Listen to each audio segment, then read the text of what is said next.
Salam Indonesia untuk Indonesia yang lebih baik. Salam Pancasila.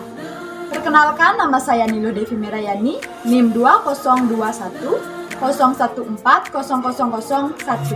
dari Fakultas Ekonomi dan Bisnis Universitas Ngurah Rai, kelas 1A1S.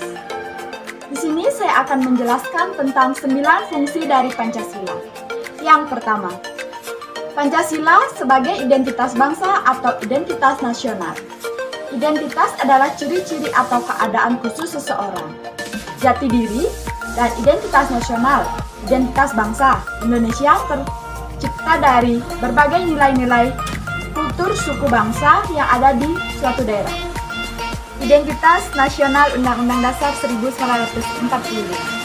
Pasal 35 menyebutkan bahwa bendera negara Indonesia ialah bendera Sangsaka Merah Putih. Pasal 36 menyebutkan bahwa bahasa Indonesia ialah bahasa Indonesia. Pasal 36A menyebutkan bahwa lambang negara ialah Garuda Pancasila dan semboyan Bhinneka Tunggal Ika. Pasal 36B menyebutkan bahwa lagu kebangsaan ialah Indonesia Raya.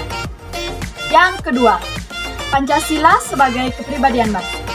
Kepribadian bangsa adalah sifat hakiki yang tercermin pada setiap seseorang atau satu bangsa yang membedakan dari orang atau bangsa lain.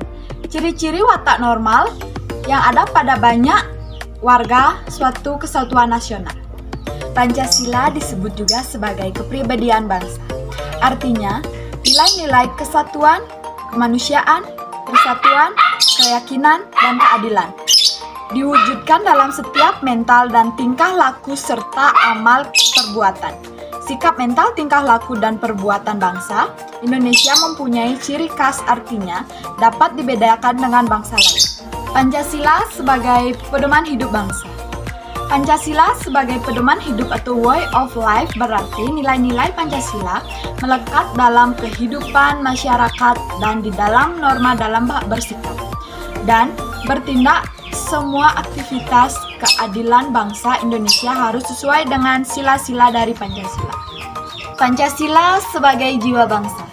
Pancasila sebagai jiwa bangsa artinya Pancasila memberikan corak yang khas kepada bangsa Indonesia serta mengumpulkan ciri khas yang dapat membedakan bangsa Indonesia dengan bangsa yang lain.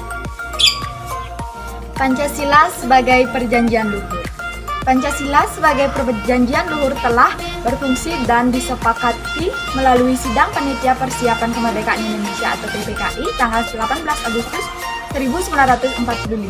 Walaupun diselenggarakan panitia Pancasila hanya oleh 9 panitia persiapan kemerdekaan Indonesia, tetapi PPKI telah disetujui badan yang mewakili rakyat.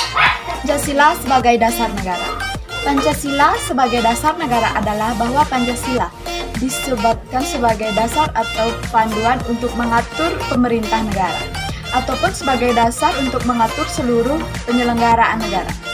Ketetapan MPR nomor XF11 atau MPR tahun 1998 tentang pembuatan kesepakatan MPR tentang pedoman, penghayatan, dan pengamanan Pancasila atau Eka Prasetya Pasangkar dan kelebihan tentang Pancasila sebagai dasar negara.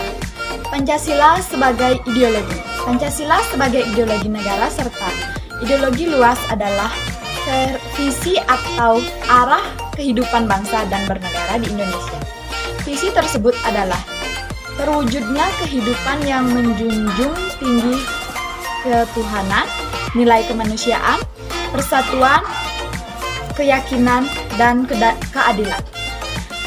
Pancasila sebagai sistem filsafat. Pancasila sebagai sistem filsafat adalah kesatuan dari berbagai unsur yang memiliki fungsi tersendiri, tujuan yang sama, saling keterkaitan, dan saling satu tujuan. Yang terakhir di sini ada Pancasila sebagai sistem etika. Pancasila sebagai sistem etika adalah cabang filsafat yang diberikan dari sila-sila Pancasila untuk mengatur perilaku kehidupan bermasyarakat. berbangsa dan bernegara di Indonesia. Oleh karena itu, dalam etika Pancasila terkandung nilai-nilai ketuhanan, kemanusiaan, persatuan, kerakyatan, dan keadilan. Pancasila sebagai sistem etika juga menjadi rambu negatif untuk mengatur perilaku kehidupan bermasyarakat, berbangsa, dan bernegara di Indonesia. Sekian penjelasan tentang 9 fungsi Pancasila dari saya. Jika ada salah kata, mohon dimaafkan. Selamat sore dan sampai jumpa.